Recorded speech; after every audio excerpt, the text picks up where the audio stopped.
ચોમાસાએ લગાવી મોટી છલાંગ। હવે કેરળથી અંદાજે 150 કિલોમીટર દૂર ચોમાસું। ગુજરાતમાં ચોમાસાની વહેલી થશે એન્ટ્રી। કમોસમી વરસાદ અને ઉનાળાની ગરમી વચ્ચે હવે ચોમાસાના પણ એંધાણ દેખાઈ રહ્યા છે। ચોમાસું આંદામાન અને નિકોબાર ટાપુ પર પહેલેથી જ પહોંચી ગયું છે અને કેરળથી હવે અંદાજે 150 કિલોમીટર દૂર છે। બીજી તરફ વાતાવરણમાં ચોમાસાને સાનુકૂળ પરિબળો સર્જાઈ રહ્યા છે, જેના કારણે આ વર્ષે ગુજરાતમાં ચોમાસું નક્કી સમય કરતાં વહેલું આવે તેવી શક્યતા છે।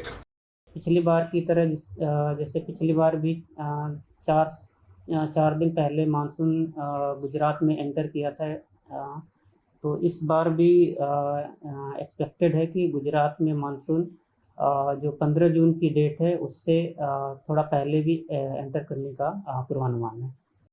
રાજ્યમાં કમોસમી વરસાદ હજુ પણ વિદાય લેવાના મૂડમાં નથી। હવામાન વિભાગે આગાહી કરી છે કે આગામી 7 દિવસ થંડરસ્ટોર્મ સાથે કમોસમી વરસાદની હાજરી રહેશે।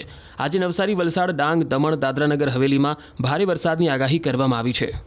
आने वाले 7 दिनों के लिए जो गुजरात स्टेट के लिए फोरकास्ट है उसमें आने वाले 7 दिनों में गुजरात रीजन और सौराष्ट्र कच्छ में लाइट टू मॉडरेट रेन का पूर्वानुमान है। और हम आज के लिए बात करेंगे तो आज के लिए गुजरात रीजन में हैवी रेनफॉल की वार्निंग और साथ में लाइट थंडरस्टॉर्म का पूर्वानुमान है। और जो डिस्ट्रिक्ट है जहाँ पे हैवी रेनफॉल की वार्निंग है वो डिस्ट्रिक्ट है नवसारी, वलसाड़, दमन, दादरा नगर हवेली और डांग डिस्ट्रिक्ट शामिल है, जहाँ पे हैवी रेनफॉल की वार्निंग और साथ में थंडरस्टॉर्म और साथ ही येलो अलर्ट जारी है इन डिस्ट्रिक्ट के लिए।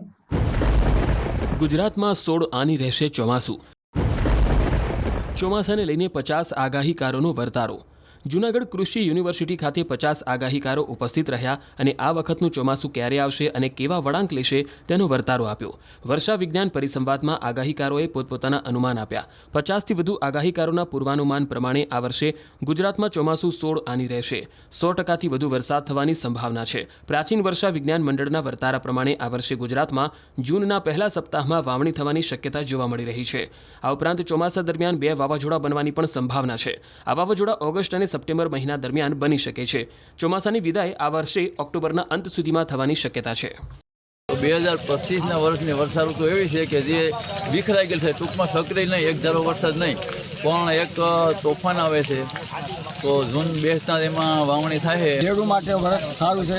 પહેલી વાવણી કદાચ 7-6 ભીમગારી, બીજી વાવણી 21-6, ત્રીજી વાવણી 29-6 સમગ્ર સૌરાષ્ટ્રમાં વાવણી વરસાદ થશે। આવનારું વર્ષ ખૂબ સારું मेरा नाम भैरवी धनसुखलाल અને शाह। આવનારા જે દનિયા છે દનિયા પણ સારા ગયા છે। ભલે એક બે માં ઝાકર આવી હતી પણ વાંધો નહીં આવે। આ ચાલુ વર્ષે 48 થી 52 ઇંચ વરસાદ 13 આની વરસ અને પાક પાણી 80% થશે એવી મારી આગાહી છે। ઓગસ્ટ મહિનામાં વરસાદની થોડી ખેંચ રહે।